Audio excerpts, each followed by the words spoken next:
کیا تھا وہ کلیئر کرتا ہوں. شوال کے تعلق سے ایک پوائنٹ جو اہل عرب میں مشہور تھا، جو آج بھی ہے، اس کو ذرا کلیئرفیکیشن کی ضرورت ہے. وہ یہ ہے کہ نبی اکرم صلی اللہ علیہ وسلم کے زمانے میں اہل عرب شوال کے مہینے کو منحوس مہینہ مانتے تھے اور شوال میں شادی نہیں کرتے تھے. شوال کے مہینے کیا مانتے تھے؟ منحوس مانتے تھے. اور اسی ٹریڈیشن کو توڑنے کے لیے ماں عائشہ کی ایک روایت ہے، وہ کیا فرماتی ہے؟ سنی حدیث کے الفاظ اس طرح سے. ماں عائشہ فرماتی ہے رسول اللہ صلی اللہ علیہ وسلم کا میرے ساتھ نکاح شوال میں ہوا تھا.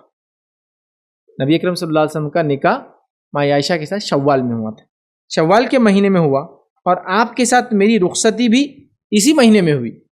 نکاح بھی شوال میں ہوا، رخصتی بھی شوال میں ہوئی. پھر آپ فرماتی ہیں بس رسول اللہ صلی اللہ علیہ وسلم کی بیویوں میں سے کون سی بیوی ہے، فرماتی کون سی بیوی ہے جو رسول اللہ صلی اللہ علیہ وسلم کے نزدیک مجھ سے زیادہ عزیز ہو، مجھ سے زیادہ محبوب ہو؟ کون سی بیوی بتاؤ؟ ٹھیک. اب اچھا، اور پھر وہ فرماتی ہے حضرت عائشہ رضی اللہ عنہا مستحب قرار دیتی تھی کہ شوال میں نکاح ہو اور شوال میں وداعی کی. مستحب، چونکہ وہ فرماتی تھی اللہ کے رسول مجھ سے شادی کی تو اپنے خاندان کی لڑکیوں کی شادی اور وداعی کہتی تھی کب کرو؟ شوال میں. یہ کیوں کرتی تھی پہلے آپ سن لیجیے. وہ اس رسم کو توڑنے کہتی تھی کہ جو اہل عرب میں دور جہالت میں ہوتا تھا کہ شوال کا مہینہ منحوس ہے، تو وہ کہہ رہی ہے اگر شوال منحوس ہے تو نبی نے مجھ سے شادی شوال میں کی، وداعی کی شوال میں کی، اور شوال میں شادی اور وداعی کی ہونے کے بعد میں سب سے چہیتی بیوی ہوں. بتاؤ پھر شوال کا اثر میرے پہ کیوں نہیں ہوا؟ اگر شوال منحوس تھا تو میں چہیتی بیوی نہیں ہونا چاہیے تھا، ہماری میرج سکسیسفل نہیں ہونا چاہیے تھا، ہے نا؟ تو بتاؤ میں سب سے محبوب، میری شادی شوال، میری وداعی شوال، اور میں سب سے محبوب. سوچو تم لوگ، غور کرو. مطلب وہ رسم کو توڑنے کے لیے وہ یہ کام کرتی تھی اور پھر اپنے خاندان کی عورتوں کو یہ حکم دیتی تھی، مستحب سمجھتی تھی کہ شوال میں شادی کرو اور شوال میں وداعی کرو. سمجھ گیا آپ بات کو؟ شوال کا مہینہ منحوس نہیں ہے.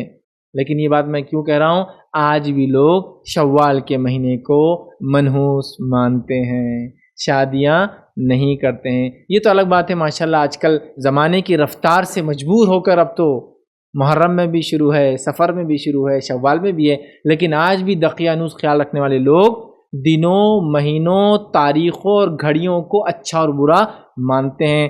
جبکہ اگر کسی نے گھڑیوں کو یا تاریخ اور مہینوں کو برا مان کے کوئی کام آگے پیچھے کیا، یہ معاملہ شرک تک جاتا ہے. اس لیے کہ نبی اکرم صلی اللہ علیہ وسلم نے فرمایا، کہا، حدیث کے الفاظ ہے الطیرۃ شرکن، بدشگونی لینا شرک ہے. تو کوئی بدشگونی لیتا ہے کہ شوال منحوس ہے، سفر مہین منحوس ہے، محرم غم ہے، فلاں یہ ہے، یہ منحوس ہے، تو وہ کیا کر رہا ہے معلوم آپ کو؟ ایکچولی وہ شرک کر رہا ہے. وہ دنوں، مہینوں اور گھڑیوں میں تاثیر سمجھ رہا ہے، جبکہ وہ اللہ کی ذات ہے جو وحدہ لا شریک ہے. یاد رکھیے وہ ہوتا ہے برکت دینے والا. تو ماں عائشہ وہ سسٹم کو توڑنے یہ کہہ رہی ہے، جو عرب کا طریقہ تھا وہ اس کو منحوس سمجھتے، وہ کہہ رہی ہے میری تو شادی ہوئی، میری تو وداعی ہوئی، اور میں سب سے محبوب بیوی تھی. بتاؤ تمہارا عقیدہ کہاں ہے؟ وہ جو منحوس کہاں ہے؟ نحوست مجھ پہ نہیں. یاد رکھ.